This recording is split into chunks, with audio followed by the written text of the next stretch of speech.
Good afternoon, everyone. Thank you, Anil, for inviting all of us for this session. Hello, Shobha. Hi, good afternoon, and thank you so much. Krishna Rao also. Hello, good to see you all. And welcome, everybody. There's no doubt about the fact that the reason why this summit is called the TV Brand Fest 2021 summit is the whole power of television. Everybody knows, what is the true power. Television is gold standard. We all know that India, with the 210 million TV homes and still 70, 80 million TV homes to be covered, television is gold standard. And part of that television landscape, just to recap, is made up by pay television and by free to air.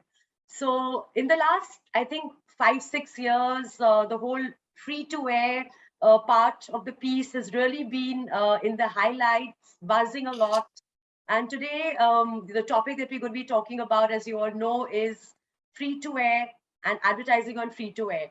So just to give a little context of where we are, we all know free-to-air channels typically happen on DD Free Dish. As per the current FICCI report, the numbers are about 40 to 42 million to go up to 50 million by 2025. We all know it's the only mode of entertainment for certain class of people, certain towns, particularly tier 2, tier 3 towns.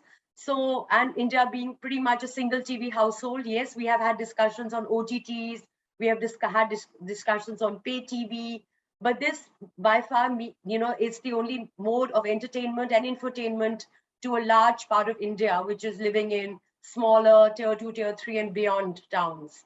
So having said that, I'd just like to introduce the two friends that I have here today. Shubha, welcome to the summit, and Krishna Rao S. Buddha, welcome to the summit too. They both represent Indian homegrown companies that have actually, built from like many years of some great work and taken their brands across the length and breadth of the country. So my first question to you both would be, starting with the lady first. How do you look at FTA? Like, how important are FTAs to your company and to your sector at large? Hi Simran, good to be here. Hello Krishna Rao, always pleasure to meet you. Thank you. And happy to be here. And to your question, Simran, from a purely targeting perspective, I mean, our job is always to connect with our consumers, right? So from that perspective, if I were to look at FTAs, then FTAs have been a tremendous opportunity for all marketers, all brand owners, business owners to bridge that gap and reach closer to consumers in an environment which is most conducive to planting the right message that you want for brand or business. So definitely it's a great platform for all brands and businesses, especially from the context of non-urban targeting. And I'm broad basing it and saying it's non-urban because the moment you have your audiences in metros, and given the fact that everyone, all of us, agencies, media owners, planners, brands, everyone is based in metros, right? So from that context, the targeting task, what we imagine targeting is and what actually targeting is in terms of developing an outreach is very different in real life, right? And that's where this whole penetration and outreach of FTAs becomes an important aspect to consider and to bear in mind while creating various plans to reach out to audiences in upcountry markets, in tier 2, tier 3, specifically non-urban. So true. So true. Krishna, what about your importance of this whole sector? Oh, hi, Simran. Hi, Shubha. Hello, Anil. Hi. Yes, I think yeah, very well articulated by Shubha. So I remember of days actually. So when we used to advertise only on Doordarshan, and then came DD2 or DD Metro actually, and that's when and then came the GCs, and then we used to have actually a mix of both. So typically the Friday movies on Doordarshan and all the mythos these would actually give us fantastic ratings, etc. And then coupled with that, we also mixed our plans with the GECs. But eventually, over time, there has been a great shift towards CNS, cable and satellite, and almost it was like almost about 5, 6, 7 years ago, Doordarshan was almost forgotten. But I think since the time the free dishes happened, and since the time, so slowly and steadily, what we've noticed is there has been increased traction for free to air as a free to air as a platform, and Doordarshan has actually played a pivotal role to further and to help or enable brands like Parle to reach the hinterlands very easily. So our perspective is extremely positive, and we are extremely thrilled with a platform like a free to air one, and so it complements extremely well with the cable and satellite, and actually helps us reach our audiences. So extremely happy about it. Fantastic. Good to hear that. Yes. Also, I think, Simran, what happens is that in life, anything that is free is excellent. Okay. And that's the golden rule. The best price point is free. Yeah, the best price point is free. And this pricing game is something so deep rooted, and it's such a psychological thing that take any category and anything in life. The moment you say it's free, it's brilliant. Okay. And I think, to my mind, it's a powerful thing which has actually ensured that some of the top network owners and media owners have ensured that they adapt to that platform, right? Because content is never free. We all know that it's never free, and it takes a lot of money and effort and time to create content. And obviously, the reason why people are willingly putting it up on all these platforms is the sheer outreach. And for so it's a win-win, consumer wins, you win, I win, everyone wins. It's like a virtuous circle. Yes. Correct. The next question I wanted to ask you was, when you're doing your planning for GEC and television in general, actually, is there some kind of segmentation? You did talk about, segmentation that happens, because you're reaching out to different audience pieces. But with your brands, the kind of brands that you all operate in, would there be a certain category that you would really look at going into free to air, pay, and, keep the third piece as an OTT or a digital thing? So how do you normally figure out, what is my targeting that I'm going to do with my brands, and which particular sector am I going to be getting into? That's a question to me. Yes, both of you actually. Okay, yeah. Okay, fair enough. You would like to go in first? No, go ahead, Shubha, please. Thank you. So the way I see that is see, Simran, earlier I said that non-urban audiences, right? So now different brands target different clusters of consumers. So a very basic thumb rule is that a brand would like to go where the consumer is, right? So if, for example, depending on the kind of price points that the product has and the kind of objective a particular brand has, depending on that, we decide and we choose on the final medium that we want to really reach out. Now, very specific to FTA, we look at regions where the outreach is better, the channel footprint is high, the reach is high, and it has to be in sync with prioritization of markets for that brand. And coming to your question on a type of consumer, honestly, every brand, you'll agree, has one set of core consumers, and there is another set of consumers which are very important for adapting to that category or for that brand, correct? So depending on that, you will see that sometimes the weight of urban is higher, and at times the weight of tier 2 and tier 3 towns is far higher, depending on the kind of product that you are trying to target. And basis that, my planning mix would typically, identify whether I want a higher reach of a a non-rural focused GEC, or whether I want to put in an FTA. So they're clear, very clear demarcations for your brands. Absolutely. Yeah. So in our case, it's very simple actually. So any and every mass brand, so typically has to be essentially available on FTA as a platform. So be it brands like say biscuit brands like Parle-G or Crackjack, Monaco, which are widely available and have a propensity from those audiences. So those are clearly focused on we have a FTA as a component for our plans. Whereas, say, for example, if we look at Platina or even confectionery brands, actually, and those are targeted for on this FTA platform. But Platina probably not. So we may choose to have, and that too within CNS, actually, we choose to have very select channels and would definitely have a higher proportion of niche English channels. So that the mix changes completely. And likewise, if you look at digital as a platform again, or OTT within, so there would be definitely a higher component of Platina on OTT as a platform, and depending upon the kind of platform that we are using.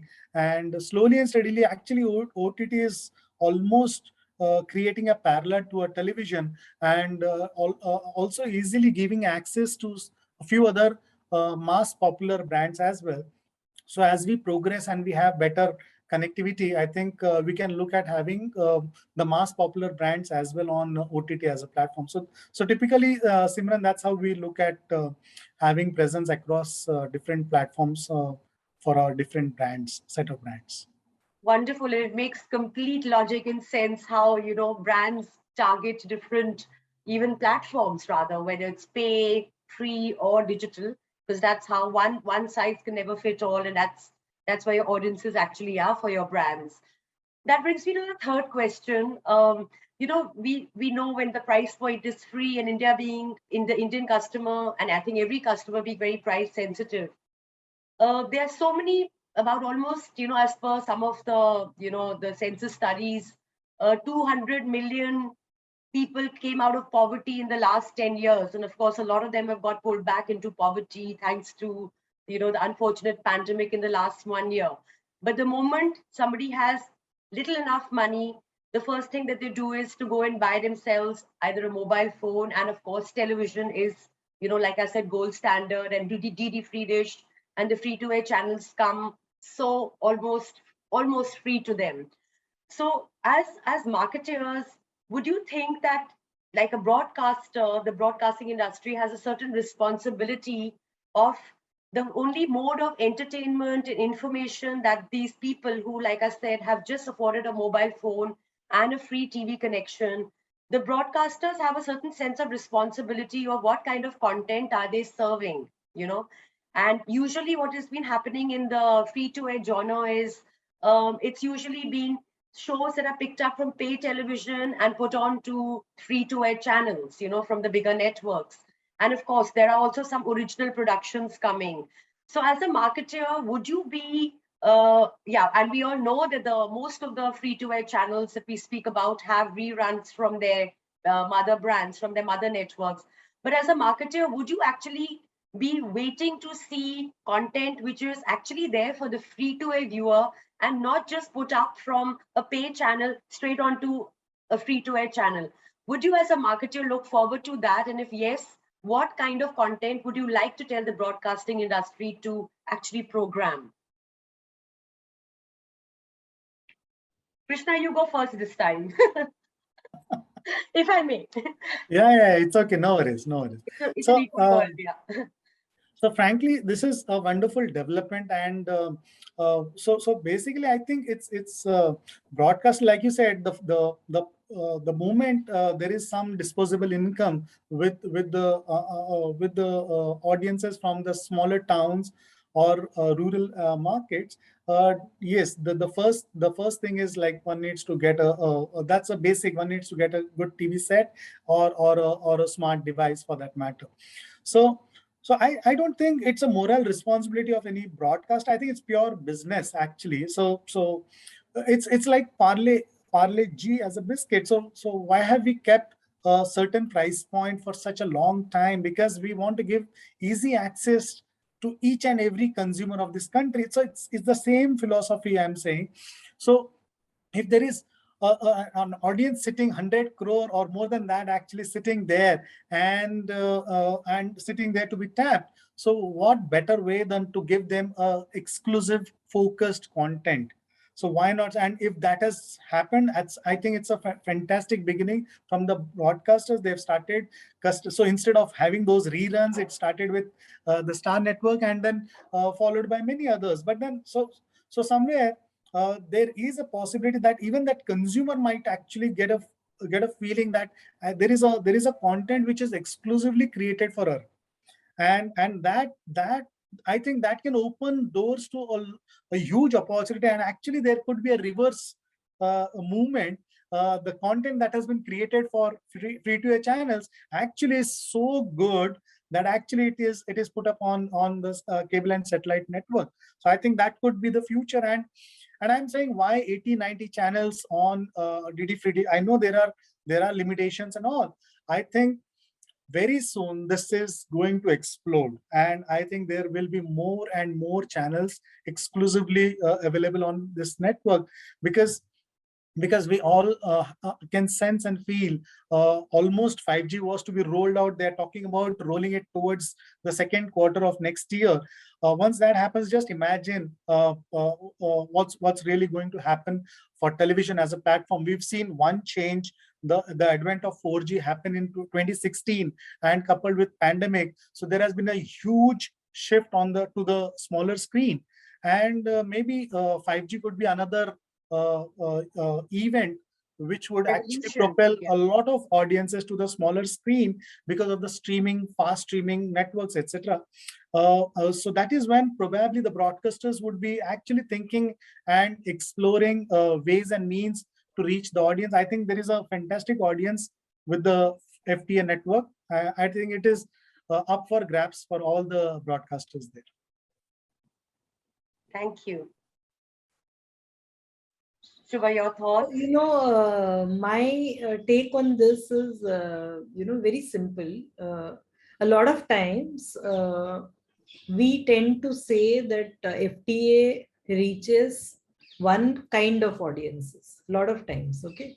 So I would disagree, and I would say that, okay, look at it like that. Even within your non-urban, when we put non-urban as a cluster, and it is also not correct to call it rural, which is why I kept saying non-urban. Okay.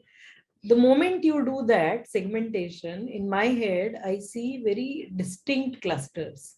So you also have your SECA equivalent in a tier 1, in a tier 2, and even in a 10,000 or a less than 10 lakh plus town, you may find distinct clusters. The moment you say FTA, for the longest time, I think it was a case of reruns. Then a lot of broadcasters came in, they invested time, money, effort, and created very specific content.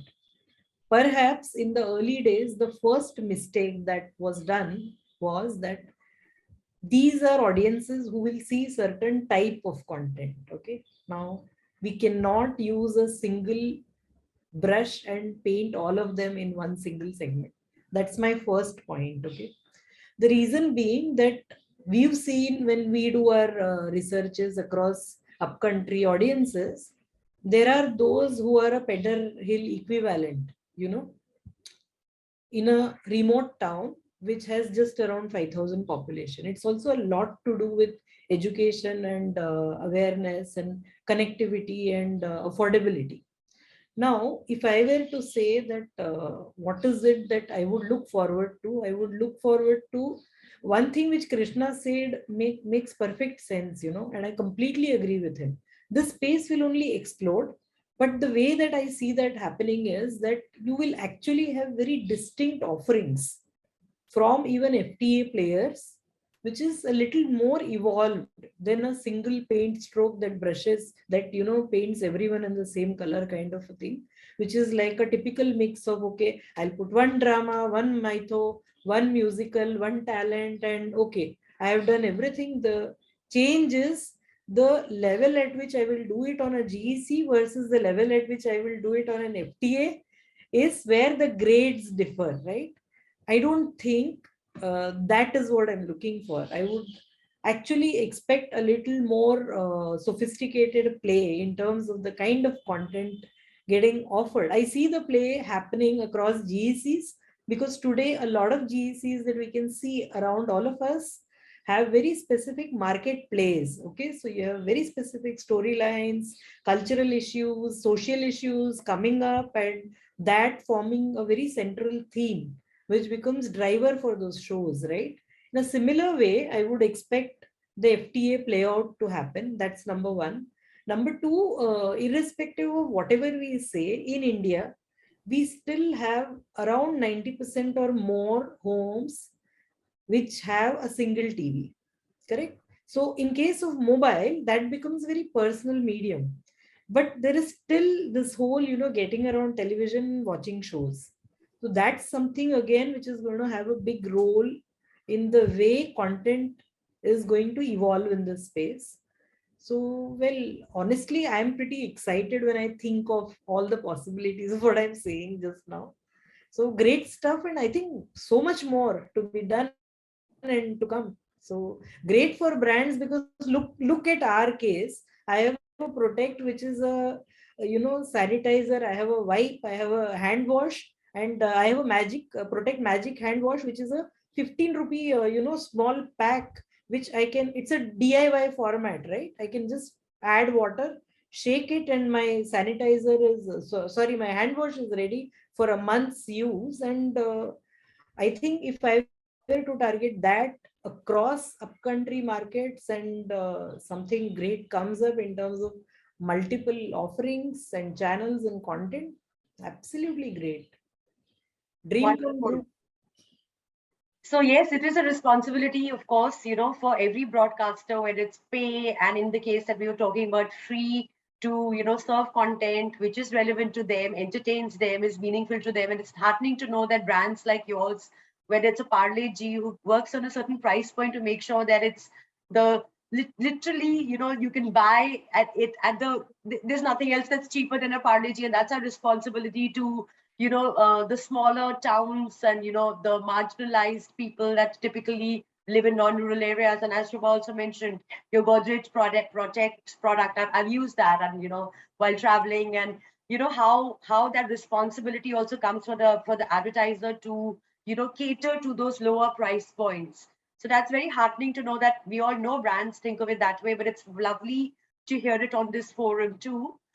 The next thing I wanted to ask you guys was that I was hearing in the couple of sessions that were before us that typically FTA becomes a deflator. And, and when you're sitting across from I belong to the broadcast industry, and there were mentions from my fellow, our fellow industry stalwarts to say that FTA is a deflator. So, which means, it's obviously you are buying something more expensive and FTA is cheap. That's what it means. So your thoughts on that, because this came up as a discussion, you may or may not agree to it, but I just wanted to put it across in relevance to the last forum. What do you think of FTA as? Like a deflator or something more, something less? I'll leave it open to you guys. I'll go. Yeah. Yeah. By the way, a lot of people from the television sector are going to be listening to both Krishna and Shubha on this one. Yeah. So I think somewhere it's all about perception. So whatever is available, that's like, no, it's a low cost product, or it's cheap, or I don't know whether to call it real. Actually, I would say it's value, and people generally tend to classify it as like deflator, or like, no, कि यार सस्ता है ये सब कुछ, chalta hai types, or it's like, no, easy access, or like one can buy it very very easily. Whereas Impact or any other show for that matter, it does cost a lot more, and that's the perception. So typically, actually, but from our perspective, actually, we really see a lot of value. So I know that the cost is fantastic, but I think, like I said earlier, Doordarshan or DD Free Dish as a platform needs to really work on strategizing their platform well. I think they can extract, they can do so much more. There are so many rigid sort of ways or means to get access or to get space on that platform. But as those things are worked upon, I think sky is the limit. But from our perspective, say for example, not just regular shows, movies. So I think FTA has got an opportunity to be a complete network. So every genre, I think there is an opportunity to have a genre on the platform. So in between there was like certain kids channel which had come, but then again they went off and could not sustain for a long time for whatever reasons. But I think there is an opportunity for, of course, movies and GCs are there, we know, but there is, and music is also there, and news is also there. But then, yeah, there is still a room for maybe a kids genre, and then there is definitely room for maybe English GCs. Why not? So that audiences, why should one be of the opinion that that audience, or as Shubha classifies non-metro audiences, why can't they actually look at or follow an English content? I think there is that much opportunity. So my point of view is we really don't see it as a deflator. We really see immense value in having our presence on a platform like FTA, and there have been several opportunities for us, like say the cricketing events, typical strong India matches, which are all available on such a wonderful platform. So you get actually a great access to the audiences watching such events as well. Nice to hear that value. Yes. Yes. So, I see this question in two parts. Okay, Simran. The first part is about the cost part, which you said about deflation, etc. I'll come to that later. But what Krishna just said is very interesting. He spoke about the multiple genres that are basically possibilities in the FTA scenario. Right now, it's a very single, GEC or movies. There are just two things right now. And I completely agree. I mean, it's a great idea because, see, I've grown up in a small town. Okay, I live in a metro, but I've grown up. So my life is 50% small town and 50% in a metro, if I were to just mathematically divide it by two. Okay. And so I carry, therefore, my insights from both places. Okay. And I think there are these very distinct environmental and cultural and socio-political nuances, which matter a lot to audiences in non-urban cities.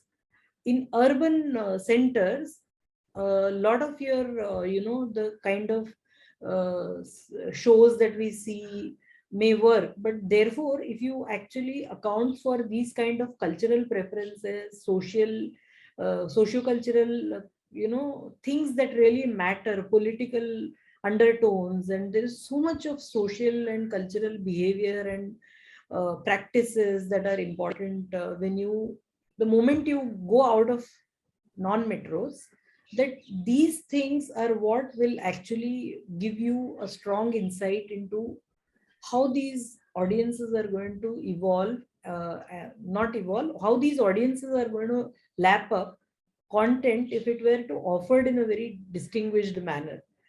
I know that there were some kids channels which were launched, but definitely I'm sure the broadcasters have an answer as to why they did not work. And in the past, I've seen a lot of FTAs replicating with the same content, reruns and the same shows, and some just dub it, in a local regional language. But to me, I think today there are a lot of business owners, and today, especially post pandemic, with the kind of connectivity and technology at our disposal, today there is really no real time disconnect between people who live in a small town versus somebody who lives in a metro, provided all other parameters remain same, correct?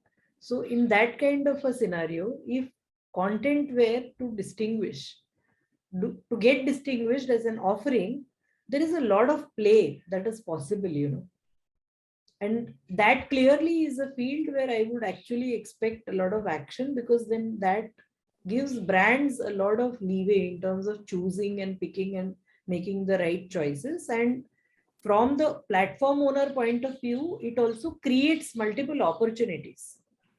So I'm sure somebody is really thinking deeply on that front and creating those segments, because if you see the television scenario, it is definitely very cluttered space. What, more than 800-900 channels? So somebody would say, I mean, what is there to do, But if I look at it in terms of the way that we've distinguished offerings, definitely, but there is a cost, right? I'm sure broadcaster has to think about the cost and the effort and the time and money. So sure, but as you go deeper into all these pockets, there is also a lot of value to be sort of unleashed, because today television is also competing with mobile, right? And in mobile, if for example, you have so much of free content available all the time, what is it that you want to do as a broadcaster? That's one question. And the first part of the question is a smaller one to answer. Honestly, there is nothing called cheap. Okay, everything is expensive. That's my answer. Yeah, Simran, can I step in here, if you don't Sure. mind? Yeah. So this is to Shubha and to Krishna. The economics of a channel prohibit fresh content, and if you go by the reruns, some of those reruns are actually fresh content for audiences. They were watched by audiences earlier, and they become fresh content. Hence, they are getting the ratings on free-to-air channels, whether they are dubbed or whether they're in the same language. So, why should that be a restriction in terms of using it as a medium in terms of getting your reach that you want with your consumers? Sure, So, finally, it is honestly, I universal. Like the think, nuances are a lot the same. Yeah, I agree. In fact, Anil, I completely agree. And that actually is the reason why some of these reruns on certain networks have actually done very well, and Absolutely. that in fact paved way and gave confidence to other networks to get into that. Completely agree. But there is an other aspect to consider. The kind of shows that I'm talking of, or not, I'm not talking of the shows. I'm saying that if you were to look at it purely as content, the reason for creating fresh content is to actually bring in those that you are actually competing with GACs in probably those markets, or the fence sitters who are actually saying that nahi isme to sab purane wale hi aate hain. Matlab, for example, if you take younger audiences who probably, like I said the earlier point, that you have to finally decide on which segment do you really want to grow. Now, in a lot of these non-metro audiences, I guess the challenge is also to grow and bring in newer audiences. And sometimes that could be because of economic reasons, like, for example, why should I even pay, a subscription? And if you pay a subscription, then there is always this tendency that, okay, somebody on an FTA, how long will they continue being on an FTA? Do you think they will suddenly start subscribing to something else the moment they have some affordability? Now you want to arrest that viewership going to another paid channel? When one can see it in different ways. Okay, that's an interesting point. But normally, if you look at other developed markets like the UK also, the free-to-air is a consistent thing that's happening, that continues. The fast channels, the FAST, yes.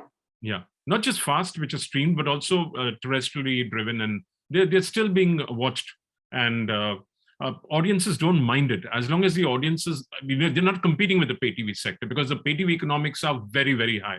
You need close to about anywhere between 400 to 800 crores a year to sustain a channel. Now, whereas the FTA channel requires about, let's say, 15 crores as your slot fee, and then you have to recover that. Yeah. So the economics are very, very different, and hence it needs to be viewed. And I think even the rates that the FTAs are charging are much less than the pay TV rates. Yeah, which is why it was being called a deflator. And sometimes because the FTAs are running content which is not original. But like you mentioned, Anil, For the person who's seeing it on DD Free Dish, it's for him fresh, brand new Absolutely. content. So I think there is a fact that there is a little bit underpricing that's happening for the FTA sector. And at the end of the day, for the FTA channels, the only income that they can get is advertising money, because they're not picking up money from pay, but they are paying huge carriage fees to be carried on DD Free Dish. But still, it comes across as a reflator, which means the price point's lower than a paid channel.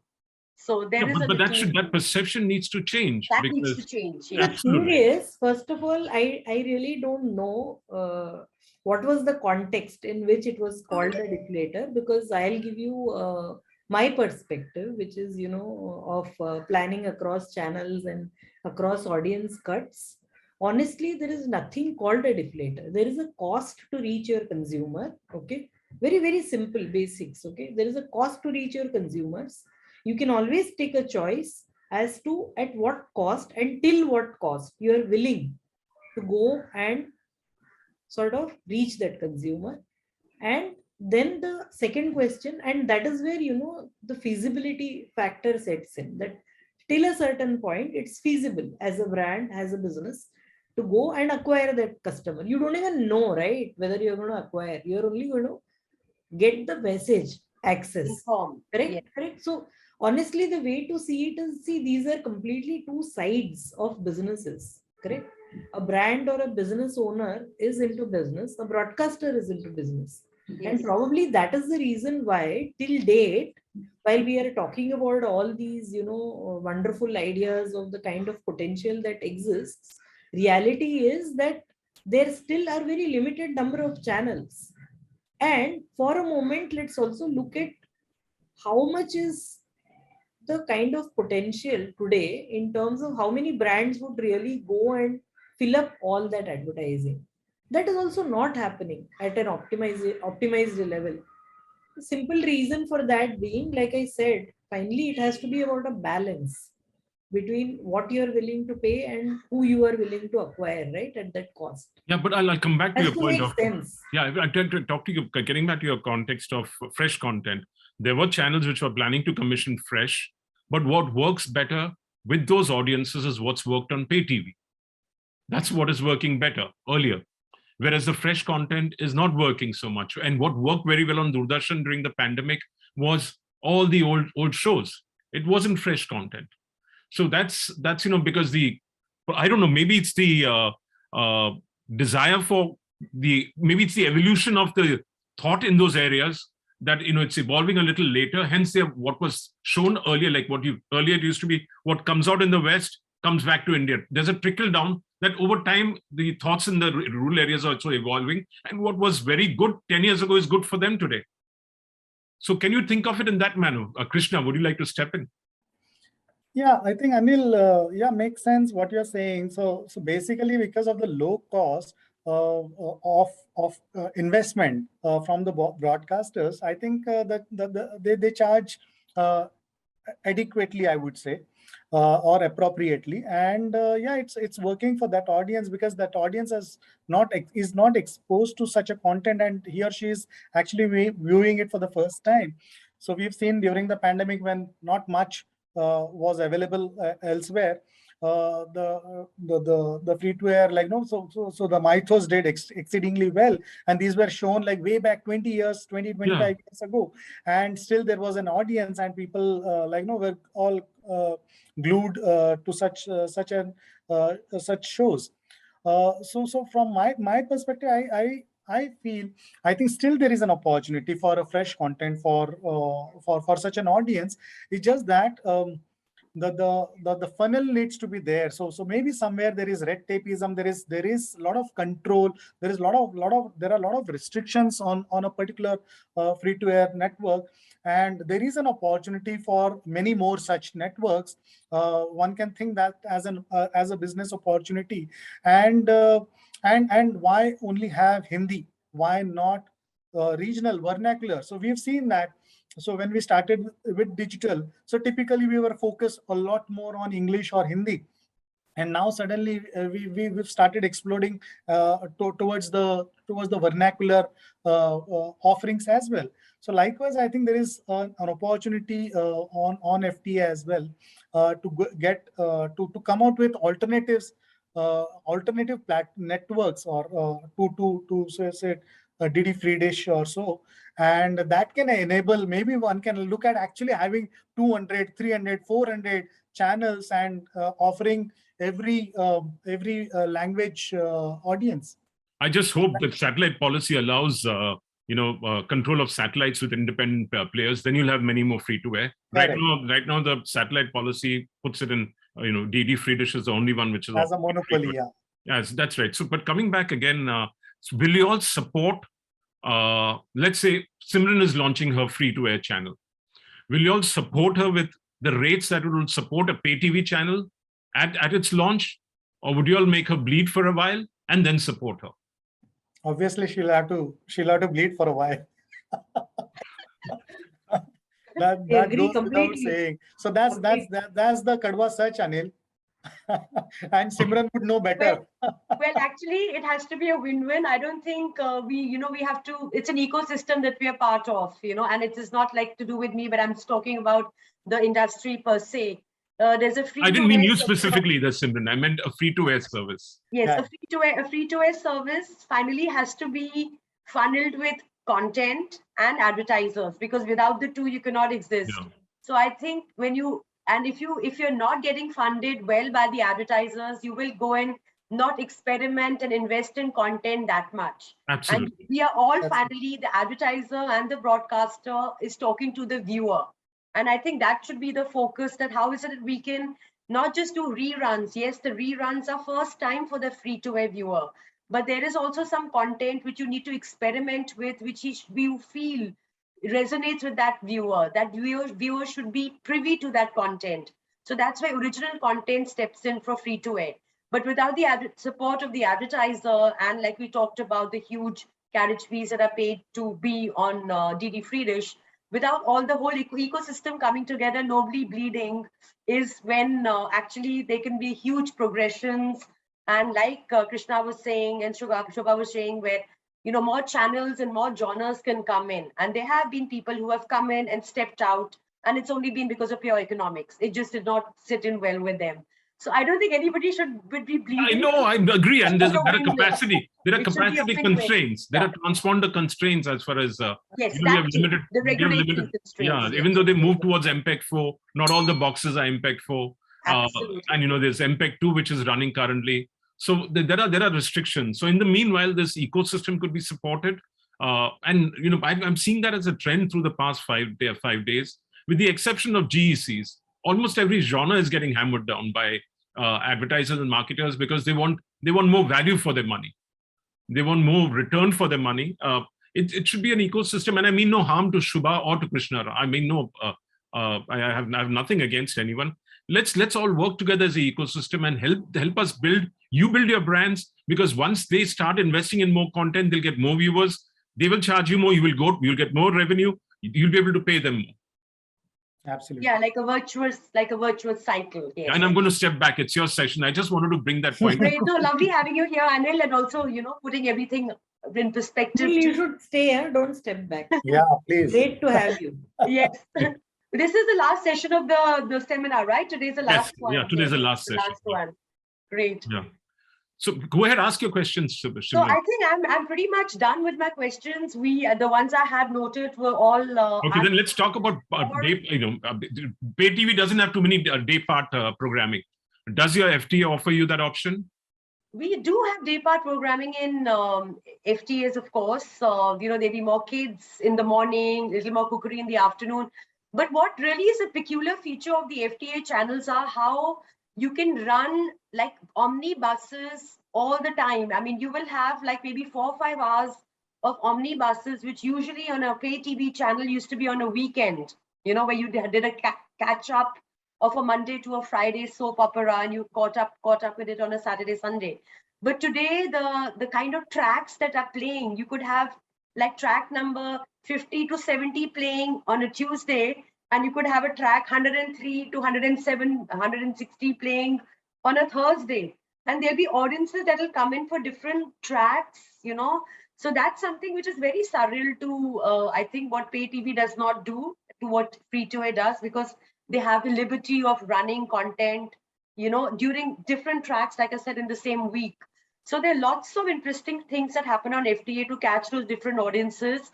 And there is a certain big loyalty in that base, especially the Doordarshan, DD Free Dish audiences, because television is their only mode of entertainment, single TV households. So these are some things peculiar and interesting about programming and programming on free-to-air channels.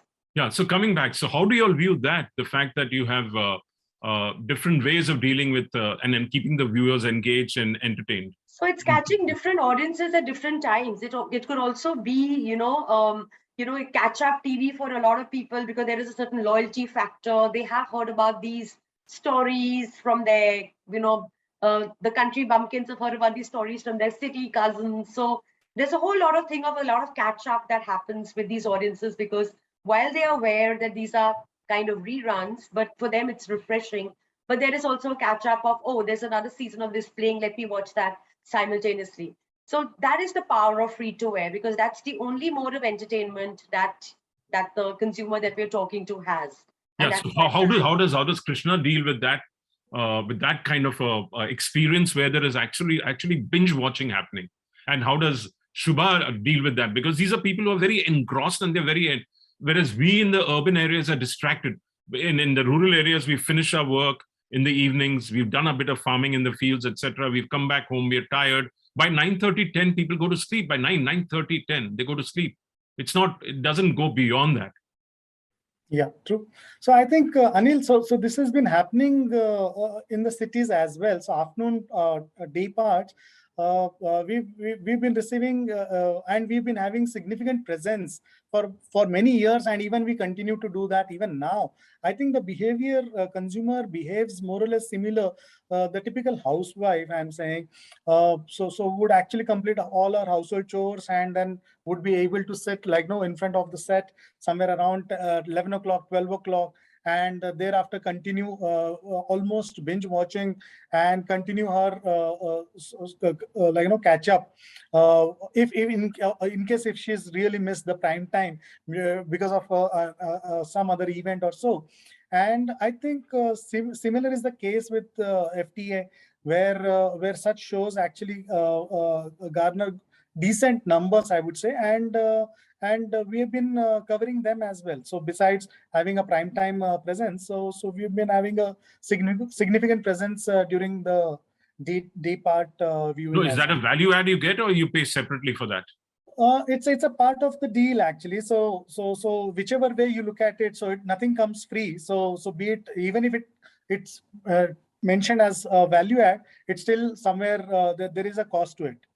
Shub and Shubha? So I think to answer that, honestly, repeat episode viewership is like Simran said, that some people catch up certain episodes. So for us, it's a plain time band targeting. And we know that this is going to be a consistent kind of a extraction, So day part extraction is basically morning will give you a certain type of reach and GRPs. Afternoon will give you a certain type of reach and GRPs. Also, usually it is a very consistent pattern that we see across audiences. And even within audience segments, there is that one segment which will consistently spend their time, because that is the time that they have at their disposal. And just before prime time, they get busy. And during prime time and post prime time, there is again a switch in audiences, depending on, the chief wage earner returning home and then switching on to a news channel. So these patterns in terms of viewership trends are usually consistent, but during pandemic, we saw a huge difference, which was also sort of reflective of what was happening. For example, we saw spike in mythologies and spike in news consumption, overall viewership going up because a lot of people were actually stationed at home, correct? So and a lot of people went back to their rural areas, went back to their homes. Like I went. Yes, they left the metros. Yeah. Yes, and I came back to them. Yeah. Correct. They went back to their homelands, and so the thing is that that is precisely why we look at that connection between pricing and the day part. But eventually, when we make a media plan, my media plan actually has to balance out and reach a certain number of people. That's how we see it. And every day part has a certain specific role to play. So there is a role to play. But, but what I find very sad about India is when I was staying in America for a while, I used to wake up in the morning. I used to watch news in the morning. I used to watch some entertainment in the morning in France as well, when I was there for a while. Then I would come back in the afternoon, watch some afternoon, whenever I had little time in between my work. And then at night, I used to watch for a couple of hours. In India, we've not developed morning prime. We've not developed day parts, really to the extent that we need to develop. So that's one sad thing about television. I also feel that it's also about a lot to do with the kind of lives we lead, right? And there's a lot of cultural and social aspect. If you actually see, we live in our country, culturally, we live as a family. Yeah. We are not a very individual-led society. We are more a community and family-driven kind of a model in terms of the way we live. And there is also, we have to get up, we have to leave for our workplaces. So many factors. It's the same in America. It's no different. You've got to get to your workplace. You've got to get out. But there's all, in our Indian homes, I don't see television coming on as much in the mornings as it should, because that could be developed as an audience garnerer for you all in the morning. I don't know if you're using the morning parts at all. The morning part, Anil, in my view, whenever I've seen numbers, I've actually had this thinking, I've tried it before, but honestly, it does give you a little bit of traction, but you can't really make one dramatic kind of impact in your TV plan when you use a lot of your morning hours, Okay. So frequency building, yes, a little bit of awareness, yes, but there is an audience, but yeah, so there is definitely a difference between a prime time and the morning. The sheer number of sheer number of people using television, the PUTs in various day parts. But particularly on FTA, there is a lot of emphasis given to, Anil, what you were saying about, different time bands. So typical FTA viewer downtown, and it's not rocket science, because this is something typically modeled on what Doordarshan used to be, which used to be one wholesome entertainment, if that was the only channel that you had. Typically in the morning, mythological, early morning, your religious songs, a little later in the morning, animation setting in, then your little cookery shows, then with all your soap operas, comedies, later, sometime even at 1:32 in certain regions, crime works very well. I don't want to name those states, but they like to watch a little bit of crime, in the afternoon. And then by 10 o'clock, of course, evening becomes prime time for the whole family. TV homes, people using televisions are the highest. But prime time actually shuts at 10 o'clock then in a town, because they wake up really early, they sleep really early. So very different to, what the metro audiences are. I mean, there was a time when Star Plus had, developed late prime time, which was at 10 o'clock is when, new shows had come on, and a lot of other networks had followed, later on in life. But in a typical FTA audience, 10 o'clock is pack up time. And then very rarely does, the chief wage owner, typically the man, come and get a little time with his TV. But before that, it's all family time in the evening. So also, I think a lot of it also has to do with the fact that in our country, it's also mostly single TV ownership, right, in a home. So I think if I were to look at it as an individual consumption, definitely I would switch on my TV, watch a little bit of news while having breakfast. If I were living like that, it's a very normal thing to do. You are on your own, you are hanging around in front of television while having your breakfast, and then you take your breaks, and in between you tune in. It's pretty natural. But look at the way our consumption happens. Over 90% are still single TV homes. So yes, to an extent, there's a lot of consensus in what is being switched on also, right? It has to be for the whole family at the end of the day. Correct. Personal choice. Yeah, so going in places like that, like Channel 5 used to have morning anchors coming on, cheap and cheerful shows. NDTV used to run that format once, but they stopped doing it. They had cheap and cheerful They used to have contests. They used to have very simple, and in between they used to splatter music videos, and in between they used to have call-ins, etc. So those are cheap and cheerful formats. But for that, the advertising community needs to support the morning prime, and in between news, of course, came in. So if that is wholesome programming which used to work, but because we've not evolved in that direction, maybe it's because of lack of advertiser support or advertiser support, not consistent advertiser support. That's also possible. I think it's a function of the performance. Anil, if the audience is viewing it, wherever there are eyeballs, advertisers would be there. So it's not. But it may require time, right? It may require time to build up audiences, to get them used to the habit. Like YouTube. It's been quite some time now. It's been quite some time, but then we're not really seeing that much change. Action. So we Okay. can clearly see a huge difference between the morning time band and the evening time band, and hence There is a huge difference. Definitely, even in developed markets, there's a huge difference. absolutely. Yeah, Absolutely. but there is a price point which they sell that at. The challenge with India is our budgets. While they've expanded, I don't think the CPRP deals have done any better, or CPMs have done that much better. Correct me if I'm wrong. In fact, they've gone down south. I would actually like to point out to some data that I've been reading that data now for it's World Federation of Advertiser Information and some global advertising numbers. Trust me, Anil, India happens to be one of the most expensive markets on television.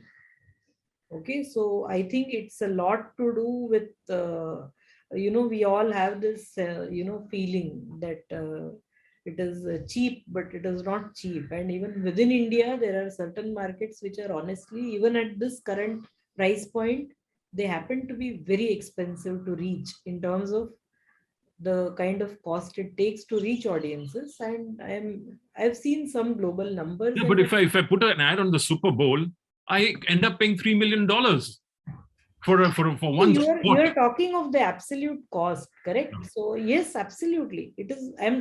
That's how much? That's 10 crores for 1/10. I'm talking of returns. Yeah. So Okay. one has to also look at absolute cost. I completely agree with you. Yes, but I'm not talking of the absolute cost. I'm actually looking at numbers which are what is the kind of cost it takes to reach your audiences and how expensive is it. So yeah, but there's also another thing. Sam used to buy a lot on gut rather than in the early days we used to buy on gut. In America also, AC Nielsen's has been given the boot.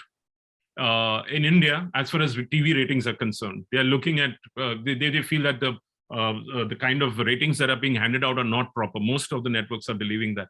In India, how much does it have to do with the ratings that are being, and then the sampling, and as well as even on movie channels, is the weightage being done properly? Those are questions which are, while it's, because the channels and the channel owners have to put in money behind them, and you guys have to put in money behind them to get your audiences to generate sales. So those are questions which are not really answered very totally yet. Difficult questions, difficult issues. And see, there is no end to the world and its problems, right? And that's why we all are here to keep solving them. We strive to be in a perfect world, and we're getting there. Yes, absolutely. So, yeah, we were comparing about the pricing of Super Bowl versus when you said India, the cost effective is not very, it's not that price effective, But if you look at the kind of heterogeneous market that India is, the amount of languages, what it takes to reach that, I think that's something we cannot compare with any other country in the world, because we are like many countries in one country. You're right. With the proliferation of channels that are there to obviously cater to so many, I'm not even talking genres that much, but languages, in basic genres. So I think that's one of the most peculiar and challenging aspects of this country when it comes to price points. But yes, we are still very low. We have the lowest GDP